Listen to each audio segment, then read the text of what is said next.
गिरिडीह में हमारे सबसे बड़ी मुद्दा है बेरोजगारी का। जहाँ भी बेरोजगारी मुद्दा है। जी हाँ, हाँ क्योंकि जितने भी हमारे नौजुवक हैं बेरोजगार हैं, हाँ। भटक रहे हैं। इसलिए सबसे पहला मुद्दा है हमारे झारखंड में सरकार किसी का भी हो, जो भी सरकार आवे हमारे बेरोजगारी का मुद्दा को, समस्याओं को हल करे। मोदी जी 10 साल से प्रधानमंत्री हैं, यहाँ पर बेरोजगारी समस्या, तो आपको लगता है कि मोदी जी फेल साबित हुए हैं?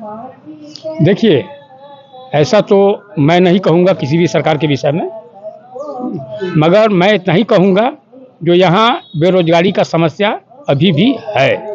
नमस्कार, मैं हूं नंदलाल शर्मा और आप देख रहे हैं साझा भारत। इस समय हम यहाँ बोकारो थर्मल प्लांट के बगल में हैं। ये जगह जो है लाल चौक है और यहाँ पर बात करेंगे कि जो गिरिडीह लोकसभा है उसमें इस बार माहौल क्या है। जयराम महतो, मथुरा महतो और यहाँ से चंद्र प्रकाश चौधरी चुनावी मैदान में, तो मुद्दा क्या है जनता के लिए, कौन है लड़ाई में, इस पर बात करेंगे। हमारे साथ एक शख्स हैं। क्या नाम होगा आपका? मेरा नाम गुलाम जिलानी है और मैं बोकारो स्टील का रहने वाला हूँ।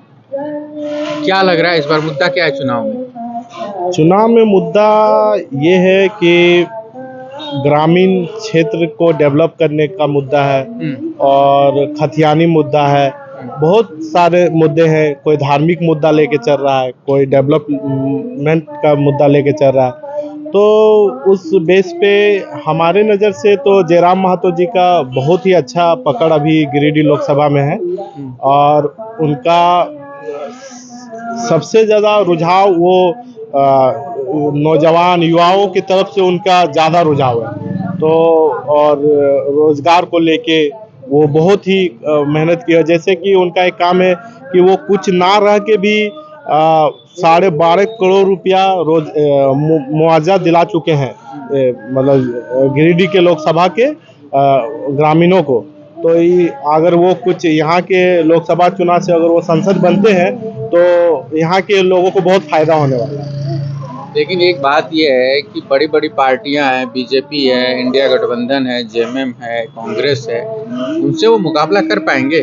मुकाबला करने का बात जहाँ तक है, बीजेपी का बात है, जैसे चंद्रशेखर, उनका तो नाम भी यहाँ के लोगों को मालूम नहीं है कि बीजेपी के कौन प्रत्याशी है जो जीत चुके हैं, यहाँ से सांसद रह चुके हैं, लेकिन वो कभी नज़र नहीं आए इस इलाके में, इस क्षेत्र में वो नज़र कभी नहीं आए। और जेएमएम का जो अभी मथुरा महतो जैसे उनको प्रत्याशी बनाया गया है, तो उनका भी ऐसा ग्राउंड में ऐसा कोई ये नहीं रहा है। माइनॉरिटी मुस्लिम वोटर किधर जाएगा? माइनॉरिटी वोट को तो हमेशा से उसको वोट बैंक से उसको जोड़ा गया है, लेकिन ऐसा कुछ नहीं है। माइनॉरिटी वोट उसी के साथ है जो उसके लिए काम करेगा, उनके लिए सेवा करेगा। जैसे वो एजुकेशन पे जो काम करेगा, जो लोकल स्टेज में जो काम करेगा, उसके लिए माइनॉरिटी वोट देगा। और जयराम महतो के बारे में क्या सोचते हैं जो लोग हैं मुस्लिम समाज के तमाम लोग? जयराम महतो का सोच आप सोच सकते हैं कि वो उनका माइंड एक लोकल सोच है, मतलब अपनापन वाला सोच है उनके अंदर में। वो ना कभी मुस्लिम और ना कभी महतो, कभी मतलब वो कभी ओबीसी, एसटी, एससी ये नहीं सोचते। वो सबको ले दे के चलने वाले नेता रहे हैं। तो वो छात्र नेता है, तो वो सबको ले दे के चलने वाले नेता, इसलिए उनका अच्छा माहौल। क्या नाम हुआ? कृष्ण कुमार झा। गिरिडीह में मुद्दा क्या है इस बार? देखिए, गिरिडीह में हमारे सबसे बड़ी मुद्दा है बेरोजगारी का। जहाँ भी बेरोजगारी मुद्दा है। जी हाँ, हाँ क्योंकि जितने भी हमारे नौजुवक हैं बेरोजगार हैं, हाँ। भटक रहे हैं। इसलिए सबसे पहला मुद्दा है हमारे झारखंड में सरकार किसी का भी हो, जो भी सरकार आवे हमारे बेरोजगारी का मुद्दा को, समस्याओं को हल करे। मोदी जी 10 साल से प्रधानमंत्री हैं, यहाँ पर बेरोजगारी समस्या, तो आपको लगता है कि मोदी जी फेल साबित हुए हैं? देखिए, ऐसा तो मैं नहीं कहूँगा किसी भी सरकार के विषय में, मगर मैं इतना ही कहूँगा जो यहाँ बेरोजगारी का समस्या अभी भी है। जब मैंने पहला सवाल किया तो आपने कहा कि झारखंड में बेरोजगारी है, चाहे कोई भी सरकार आए। प्रधानमंत्री तो है ना नरेंद्र मोदी, सरकार उनकी है। सरकार तो उनकी उन पर है। आप क्यों नहीं बोल रहे? देखिए, मैं किसी भी सरकार का आलोचना नहीं करना चाहता। पहली लाइन में आपने आलोचना की। मैंने जो कहा यहाँ मैंने आलोचना नहीं किया। क्या फेल साबित हुए हैं या फिर क्या रहा? ना ना, वैसा कोई फेल भी साबित नहीं हुए हैं। तो बेरोजगारी फिर भी मुद्दा है ना? बेरोजगारी का मुद्दा है। हाँ, कम से कम यहाँ जो है सो फैक्ट्री वगैरह लगना चाहिए। जो भी ये बोकारो फैक्ट्री स्टील प्लांट में काम नहीं चल रहा है, इससे बड़ा यहाँ, प्लांट क्या देखिए लगेगा? यहाँ पर जो भी प्लांट आ रहा है, जो भी प्लांट आने वाला शुरू होता है, यहाँ से उठ के बंगाल चली जाती है। बंगाल? जी हाँ, रघुनाथपुर। ऐसा क्यों हो रहा है? ये तो मैं नहीं जानता। तो प्लांट आता होगा तो सेंटर का इन्वॉल्वमेंट होता होगा। अब थोड़ा इधर आ जाइए, इस थोड़ा सब इधर के आ विषय में हमें नहीं मालूम है। अच्छा, ये जितना बताइए, मैं, ये राम मंदिर का मुद्दा है इधर? हाँ, इधर राम मंदिर का मुद्दा है। हाँ राम मंदिर का काम तो बहुत अच्छे किए हैं। हाँ। तो जयराम महतो यहाँ निर्दलीय उम्मीदवार हैं, बड़ा हल्ला सुन रहे हैं, आपको क्या लगता है? खुशी है। खुशी है? वो भी अगर आ जाए तो वो भी अच्छी बात है। अच्छी बात है अगर जयराम महतो आ जाए तो। ठीक है। और क्या लग रहा है आपको? आप लोगों से मिलते होंगे, बातचीत करते होंगे, चंद्र प्रकाश चौधरी को लेकर के काफी लोग नाराजगी जता रहे हैं, आपको लगता है कि मतलब निकाल लेंगे इस बार सीट? देखिए, चौधरी जी तो जीतते जरूर हैं, मगर जीतने के बाद यहाँ दिखाई नहीं पड़ते हैं। वोट आपका जो है मतलब इधर उधर हो रहा है क्या? क्या लग रहा है इस बार? देखिए अब क्या होता है, हाँ, वो मालिक समझे। तो लड़ाई किस में होगी? जयराम महतो में, चौधरी में, या फिर जेएमएम और जयराम में? इतना तो मैं नहीं जानता। अरे आप क्योंकि जानते खूब बताना नहीं चाह रहे हैं। इतना मैं नहीं जानता। मैं सिर्फ एक चालक हूँ, हाँ। अपना ड्यूटी कर रहा हूँ। हाँ। इससे ज्यादा मैं कुछ नहीं जानता। चलिए, जय हिंद, जय। होगा आपका? मुबारक अंसारी। क्या लग रहा है इस बार के चुनाव में, क्या माहौल है? इस बार में माहौल है जयराम महतो जी का। हाँ, तो जयराम महतो जो बात कह रहे हैं, खतियान का मुद्दा, रोजगार का मुद्दा, युवाओं के लिए नौकरी का मुद्दा, आपको लग रहा है कि उस पर वोट पड़ेगा? बिल्कुल, हाँ, बिल्कुल वोट पड़ेगा। मुद्दा है। मुद्दा है, सबको समझ में आ रहा मुद्दा। जो अपना मुद्दा रख रहे हैं उस विषय में अपना बात कर रहे हैं नेताजी। क्या उस अच्छा तरह लगता का है जयराम महतो में आप लोग? अभी तो नया युवक, नया नेता है, सब अभी सही, अभी उस तरह तो सभी गलत नहीं, इसी तरह सब विश्वास करते हैं। एक बात ये है कि जो मुस्लिम समाज है उसके लिए पिछले 10 साल बिल्कुल अलग रहे जब से नरेंद्र मोदी सरकार में आए। आप लोगों को लगता है कि जयराम महतो अगर जीतेंगे तो मुस्लिम समाज के लिए मतलब सही रहेगा, या उसके पक्ष में वो मजबूती से खड़े हो पाएंगे? हम लोग को तो आश्वासन दिए हैं, और जहाँ तक हम लोग उनका जो भी मीटिंग हुआ है उसमें हम लोग गए हैं, तो हम लोग का आश्वासन हम लोग को मिला है। अपना भरोसा अपने से ही आदमी को पता चलता है, तो हम लोग को पता चला है कि हाँ मुस्लिम को मिलेगा जो भी है उसका अधिकार। आश्वासन मिला है, जो भी उसका अधिकार है, और जो भी है सबका अधिकार है, जो भी मिलेगा, जिसका जो अधिकार है पूरा मिलेगा। इंडिया गठबंधन को नहीं जिताइएगा आप लोग इस बार? नहीं, इंडिया गठबंधन को नहीं जिताना। नहीं, जयराम महतो। जयराम महतो। मेरा नाम हुआ शंकर ठाकुर। तो इस बार क्या लग रहा है गिरिडीह में कौन आगे है? एकदम जयराम महतो जीतेगा 100%। हाँ, लोग तो कह रहे हैं कि मतलब सिर्फ महतो वाला आरोप लग रहा है। महतो वाला आरोप नहीं लग रहा है। यहाँ जातिवाद का बात नहीं है। जो झारखंड के माटी का बात करेगा वही जीतेगा। तो चौधरी साहब तो यहीं के हैं। अरे चौधरी साहब तो चुनाव जीते हैं तो आज तक तो दर्शन नहीं दिया। माटी का नहीं है वो बेटा? माटी का बेटा है, लेकिन वो झारखंड के हित का बात नहीं करते हैं सर। किसके हित की बात करते हैं? कुछ वहां जाके लोकसभा में बातें करते हैं, जाके विधान लोकसभा में जाके चुप बैठे रहते हैं। तो मुद्दा क्या है इस बार? मुद्दा इस बार जो झारखंड के माटी का बात करेगा उसी का सरकार बनेगा यहाँ झारखंड में। हेमंत सोरेन झारखंड? अरे हेमंत सोरेन तो चोर है। चोर है? हाँ चोर है। अभी तो आरोप साबित नहीं हुआ है ना? आरोप साबित काहे जेल गया है बताइए ना जरा। बहुत सारे लोग जेल जा रहे हैं आज। हाँ, जेल जाने का कारण क्या है? हम जब निर्दोष है तो जेल क्यों जाएंगे भाई? विपक्ष आरोप लगाता है कि संवैधानिक संस्थाओं का दुरुपयोग हो रहा है। आपको नहीं लगता कि दुरुपयोग हो रहा है? दुरुपयोग हो रहा है, वो गलत कर रहा है, इसीलिए वो जेल जा रहा है। आपने मान लिया है कि गलत किया? हाँ गलत किया तभी तो वो जेल गया है। और दूसरा नेता कहीं जा रहा है जेल भाई? बहुत सारे लोग गए। कहाँ गए? संजय सिंह, मनीष सिसोदिया, अरविंद केजरीवाल। किसका नाम गिना है? हाँ, तो वो तो शराब घोटाला में गया है ना सर, वो गलत किया इसीलिए जेल गए। हमारा पूर्व विधायक माधव लाल सिंह अभी तक तो जेल नहीं गए हैं। हाँ, नहीं गए हैं। अच्छा, ये बताइए कि ये जो बाहरी और भीतरी और खतियान का मुद्दा है, हाँ, आपको लगता है कि ये मुद्दा जो है गिरिडीह में जो है जयराम महतो के पक्ष में जाएगा? ये मुद्दा चलेगा सर। हाँ, हाँ, चलेगा, इसलिए चलेगा क्योंकि झारखंड में जो है ना सर, जीत के जाते हैं वहाँ झारखंड के हित का बात नहीं करते हैं। जगन्नाथ महतो तो खूब बात करते थे। हाँ, झारखंड लोकसभा वो चुनाव नहीं तो जीत हाँ, पाए।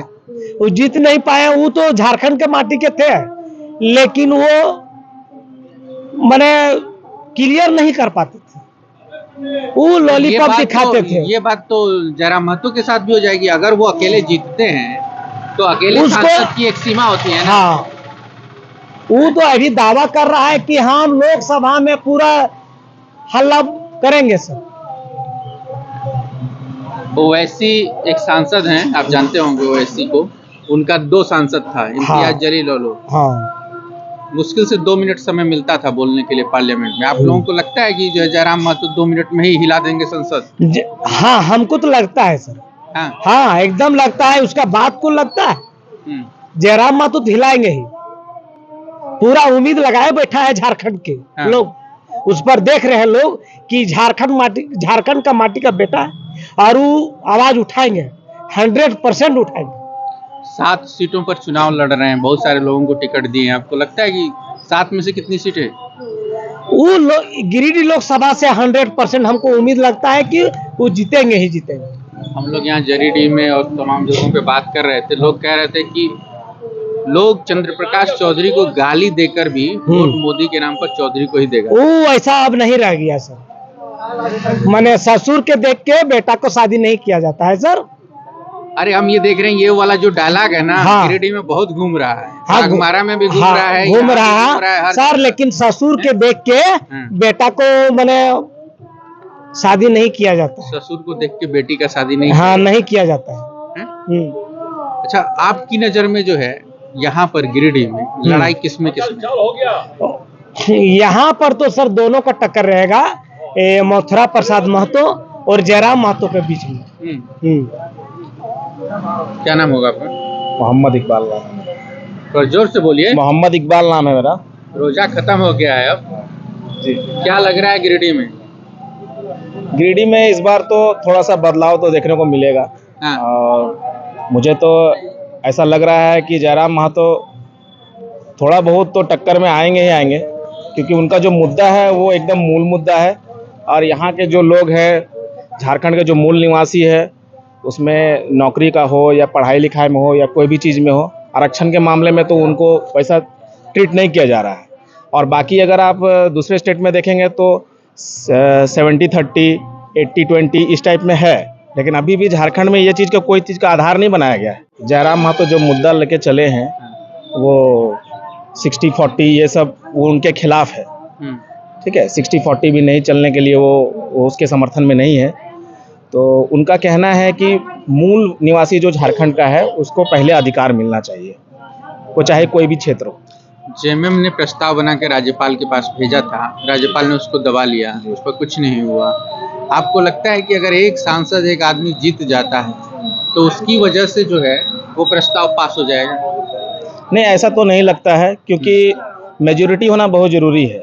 थोड़ा इधर देखिए। अगर मेजॉरिटी अगर ना हो तो फिर एक आदमी से प्रस्ताव पास करने से कोई फायदा नहीं है, जब तक मेजॉरिटी नहीं आता। यानी कि अगर सोच जो जयराम महतो का है वो सोच कम से कम वैसे का मेजॉरिटी वाले लोगों के होने चाहिए। जैसे कि हमारे भूतपूर्व स्वर्गीय जगन्नाथ महतो जी भी उनके समर्थन में ही थे, जो खतियान 1932 वाला में है। लेकिन उनका अकेले के मामले में अगर चलेंगे तो वो कारगर साबित नहीं हुआ। मैं सवाल कर रहा हूँ कि इतनी उम्मीदें हैं, इतनी बढ़ा दी गई हैं। 1932 का खतियान कोई आसान मुद्दा नहीं, ठीक है। ये उस तरीके का भी नहीं है कि लोकल को रोजगार मिलना चाहिए, एक पॉलिसीगत मुद्दा है। अगर ये लागू हो जाते तो बहुत सारे लोग विरोध करेंगे। तो एक आदमी पर अगर इतनी उम्मीदें जुड़ती हैं तो जाहिर है कि आपको बहुत वेट करना पड़ेगा कि उसके जैसे बहुत सारे लोग आए या फिर सारे लोग इस मुद्दे के समर्थन में आ जाए। तो ये जो उम्मीदों मतलब आकांक्षाएं हैं, निराशा के लिए भी तैयार रहना चाहिए। क्या समाज तैयार है? जी देखिए, समाज तो हमेशा उसी की तरफ भागता है जिसका रुझान ज़्यादा होता है। अभी उनका थोड़ा बोलबाला अच्छा है, उनका बोलने का जो तरीका है वो झारखंड के लिए है, झारखंड की माटी के लिए है, तो लोग उसके तरफ जा रहे हैं। जब निराशा समझ में आएगा तो फिर लोगों को पलटने में लेटने लगेगा, फिर लोग पलट भी जाएंगे तुरंत। तो ये तो वही बात हो गई ना कि आपने कहीं दाव लगाया और आपका दाव उल्टा पड़ गया। देखिए, एक मौका तो सबको देना चाहिए और दे भी रहे हैं, लेकिन जो लोग पहले से हैं, जैसे जेएमएम भी है, वो लोग भी ऐसा नहीं है कि वो झारखंड के लिए काम नहीं कर रहे। जैसे कि आप बताएं कि एक आदमी का मेजोरिटी से या एक आदमी का कोई सोच से, हाँ, कोई सोच या सांसद होने से कुछ चीज़ अचानक से बदल नहीं जाएगा। ठीक है, उसके लिए वक्त चाहिए। या तो पूरा समाज को आपको बदलना पड़ेगा या तो उसके जैसे सोच रखना पड़ेगा। तो सारे लोगों को में तो ऐसा है नहीं, तो थोड़ा वक्त तो लगेगा। लेकिन मेरे हिसाब से जेएमएम भी जो काम करते आ रही है अभी झारखंड के लिए, वो भी मतलब बहुत कारगर है झारखंड वासियों के लिए। लेकिन जो अहम मुद्दा जो बाहर से कहना और फिर सांसद में पारित करना, उस पर किसी तरह का मतलब क्या बोलते हैं, झारखंड मूल निवासी के लिए कुछ बात रखना, ये सब आसान है बाहर से कहना, लेकिन अगर कानूनी प्रतिक्रिया में अगर जाएंगे आप तो उतना ही मुश्किल हो जाता है।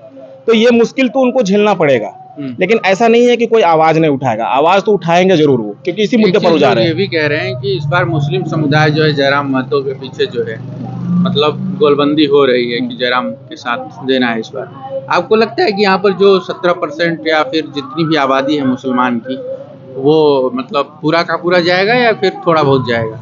नहीं, एक्चुअली मुस्लिम बहुमूल्य वोट जो है ना, वो बटेंगे इस बार, फिर बटेंगे, क्योंकि बटना तो है।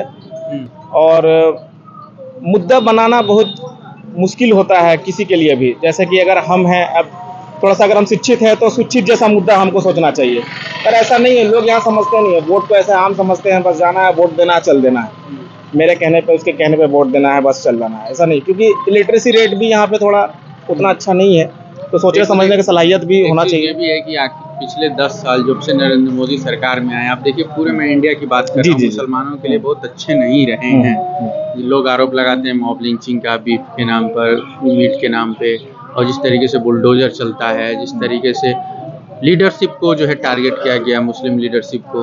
तो आपको लगता है कि जो है अगर जयराम महतो जीतते हैं तो गिरिडीह में जो है वो आप लोगों के लिए लड़ पाएंगे जिस तरीके से वो बाकी मुद्दों पर लड़ रहे हैं? देखिए, अकेला लड़ना तो पॉसिबल नहीं है किसी के लिए भी, लेकिन हाँ, मुद्दा उठाना, बात करना, यही लोग चाहते हैं कि लोग बात उठाएं। अगर कोई कर दे किसी के हित में, तो वही उसके लिए लगता है कि हाँ, ये मेरे लिए बात कर रहा हो या ना हो, वो अलग सी बात है। रहा सवाल नरेंद्र मोदी सरकार की, तो वो लोग भी बहुत अच्छे काम किए हैं बीजेपी का। एक समय जैसे कि बहुत सारा ऑनलाइन में काम हो गया है, ऑनलाइन प्रतिक्रिया हो गया है, जैसे ऑनलाइन वे में फॉर्म भरना, ऑनलाइन वे में, मतलब बहुत ऐसा चीज है जो पहले ऑफलाइन में जाने का चक्कर काटना पड़ता था, वो सारे चीज जो इस बार चेंज कर सकती थी, लेकिन कोई किया नहीं, वो किए हैं। लेकिन टेक्नोलॉजी तो समय के साथ आती है ना। पहले आप 2G इस्तेमाल करते थे, 5G है, चंद समय बाद 6G आ जाएगा। लेकिन क्या करें, अगर वक्त उसके साथ अगर है तो लोग उसी का गुणगान गाता है। तो कहीं कहीं वो ऐसा मतलब किए हैं, क्योंकि उसके पास मेजोरिटी था, मेजोरिटी रहने से अपने हिसाब से वो आप जो अच्छा हो सकता है वो कर रहे हैं। लेकिन लोग हमेशा बदलाव चाहते हैं कि उससे अच्छा हो सकता है, बस यही मुद्दा लेकर आदमी बदलाव चाह रहे हैं उसके। तो जयराम महतो जो बात कह रहे हैं, आपको लगता है कि मतलब लड़ाई यहाँ पर किस में होगी? देखिए, जयराम महतो का लड़ाई तो वो 1932 को लेकर ही है, और लोग 1932 जो खतियानी है, बस वही खतियान के मुद्दे पर ही वो आगे आए भी हैं, और इसी के मुद्दे पर अगर जीतेंगे तो इसी मुद्दे पे जीतेंगे। बाकी क्या करेंगे नहीं करेंगे ये तो वक्त बताएगा। चौधरी और जयराम में है कि जेएमएम और जयराम में? ये तीनों में चलेगा। तीनों में, क्योंकि यहाँ वोट बटने वाला, बहुत ज्यादा अंतर से नहीं जीतने वाले आपको। आप चूंकि मतलब एक थोड़ा किनारे खड़े होकर के देख रहे हैं, तो क्या यहाँ पर जो है मंदिर, राशन, ये सब मुद्दा है? नहीं, ऐसा कोई नहीं है, इधर बहुत शांति बहुमूल्य इलाका है। बात कर रहे थे तो एक भाई साहब कह रहे थे कि मंदिर मुद्दा है, इधर बहुत अच्छा काम किया है। नहीं, देखिए, नहीं, ऐसा कुछ नहीं है। धर्म तो सबका अपना अपना धर्म है, अपना अपना आस्था है, वो लोग हमेशा मनाते रहें, थोड़ा हर्षोल्लास में मनाए, कोई थोड़ा छुप के मनाए, वो उसका अपना जातीयता चीज है। धर्म को बीच में नहीं लाना है कभी भी राजनीति में। राजनीति हमेशा कुछ भी मुद्दा पे करना चाहिए तो लिटरेसी रेट अगर आपका ठीक है तो उस जगह पे आप हमेशा वो जो मुद्दा होता है वो बहुत लीगल मुद्दा होता है, जैसे एजुकेशन हो गया, महंगाई हो गया, ये सब मुद्दे पे ही हमेशा वोट होना चाहिए। और ये जातीयता और कोई धार्मिक दृष्टिकोण से वोट नहीं होना चाहिए। नरेंद्र मोदी जब सेंगोल लेकर के पार्लियामेंट में पहुंच गए थे तब आपको क्या लगा था? देखिए वो उनका अपना प्रधानमंत्री है, हाँ हाँ जाति मामला नहीं, प्रधानमंत्री है। ठीक है, वो अपना उनका मामला है, उन पे तो कोई टिप्पणी करना भी सही नहीं है। लेकिन मैं अपने इलाके के बारे में आपको बता रहा हूँ, जिस इलाके में मैं भी रह रहा हूँ, इस इलाके में ऐसा कुछ नहीं है।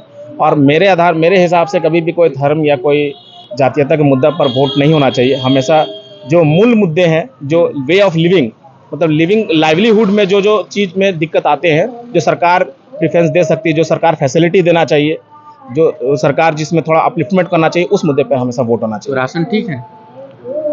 राशन मीन्स राशन बांट रहे हैं मोदी जी, तो ये ठीक है? क्योंकि ये भी तो जीविका का वो है ना, देखिए सोर्स है।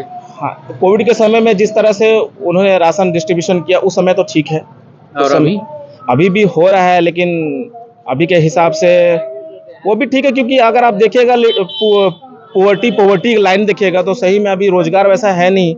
तो बहुत सारे लोग बोलते हैं रिसेशन है, तो पता नहीं हिंदुस्तान का क्या है, लेकिन पोवर्टी लाइन से अगर नीचे है तो उसे राशन मिल रहा है, तो खाने पीने भर तो हो जा रहा है। तो जाहिर है कि लोग कहते हैं कि मोदी रोजगार नहीं दे रहे हैं, तो क्या राशन मतलब रोजगार मिलता तो लोग राशन खरीद लेते ना? देखिए ऐसा तो बहुत कोई है जो राशन खरीद सकते हैं, लेकिन फिर भी फैसिलिटी जो सरकार दे रही है लोगों से ले ही रहे हैं, ठीक है। लेकिन मेरा ये कहना है कि अगर पॉवर्टी लाइन से नीचे है, लोग कुछ भी सरकार देती है लोग ले ही लेते हैं, ऐसा नहीं है कि वो उसको अपोज कर लेते हैं। और सही बात है कि अभी जो लाइवलीहुड जो है, वो लाइवलीहुड का जो रेट है वो बहुत गिरा हुआ है अभी मार्केट में। आप कहीं भी किसी को भी देख लिए तो 10 में से कम 6 बेरोजगार ही मिलेंगे, या तो फिर खाने पीने वाला, मतलब उतना कमाता है जितना कि खा पी सकता है वो, और कुछ नहीं कर सकता। तो मजबूरी में उसको सारा लाभ सरकार वाला लेना ही पड़ता है, और जो भी दे रहा है सरकार उसको और बढ़ चढ़ के देना चाहिए था। चलिए ठीक है।